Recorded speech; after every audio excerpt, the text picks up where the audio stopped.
আজকের এই ব্লগটা লিনার বিয়ের শেষ ব্লগ। এটা ছিল ভাত কাপড় আর বউ ভাতের ব্লগ। তো দুপুরবেলা রেডি হয়ে অটো নিয়ে বেরিয়ে পড়েছিলাম। ও শ্বশুরবাড়ি হচ্ছে বাঘা যতীনে, তো সেখানে লজে চলে গেছিলাম। তারপরে তখন দেখছি গেট ফেট সাজানো হচ্ছে দুপুরবেলাতে। এরপর লজে ঢুকে গেলাম। দেখুন কি সুন্দর লজটা, না সত্যি খুব সুন্দর। এ হচ্ছে আর একটা ফ্রেন্ড, স্নেহা ওর নাম।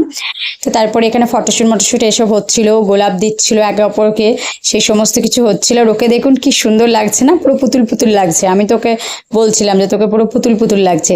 তারপর ওদের কিছু ফটোশ্যুট এই সমস্ত হচ্ছিল। এরপরে ফার্স্ট ফ্লোরে চলে গেলাম, সেখানে হচ্ছে সমস্ত খাওয়া দাওয়ার ব্যবস্থা আছে। তো ভাত কাপড়ের অনুষ্ঠানের জন্য ওরাও চলে আসলো রেডি হয়ে। আর ভাতের থালাটা কি সুন্দর সাজিয়েছে, এটা ওর মাসি সাজিয়েছিল, মানে সুবায়নের মাসি খুব সুন্দর সাজিয়েছিল। তো তারপরে শুরু হয়ে গেল ভাত কাপড় অনুষ্ঠান। আর একে অপরকে কি বলছে দেখুন। এই কথাটা হয়তো সেইভাবে প্রযোজ্য নয়, তবুও মানে নিয়মের খাতিরে বলছি, আজ থেকে অবশ্যই তোমার ভাত কাপড়ের দায়িত্ব এবং তোমার সমস্ত কিছুর দায়িত্বই আমি নিচ্ছি। এবং আশা করবো মানে দায়িত্ব নেওয়া নয়, শেয়ার করে নিচ্ছি তোমার সমস্ত সুখ দুঃখ সমস্ত কিছু।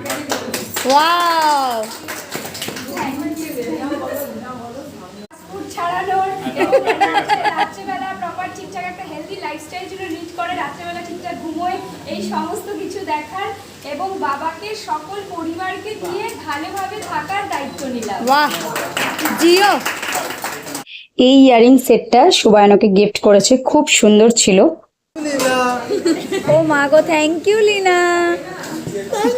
তারপরে লিনা সবাইকে খেতে দিয়ে দিল, আর আমিও খাওয়া দাওয়া করে চলে এসেছিলাম দুপুরে। তারপর রেস্ট ফেস্ট করে এখন আবার সন্ধ্যাবেলায় রেডি হয়ে বেরিয়ে গেছি।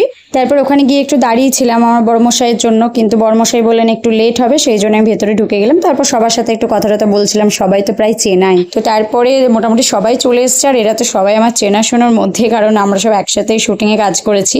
এই লুকটাও কিন্তু লিনাকে বেশ সুন্দর লাগছিল। তো তারপরে আমি একটু চলে গেলাম স্টলে, কারণ পেট পুজো তো একটু করতে হবে, সেই জন্য অনেকগুলো স্ন্যাক্স ছিল, দেখতেই পাচ্ছেন কি কি ছিল।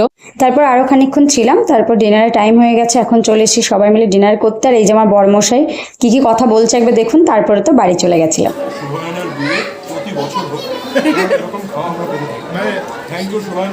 সুবায়ন বলবে কি তার মানে তোমারই? নেক্সট সুবায়নেরও বিয়ে হচ্ছে। হ্যাঁ, সুবায়নের প্রতিটা ছেলের বিয়ে অন্তত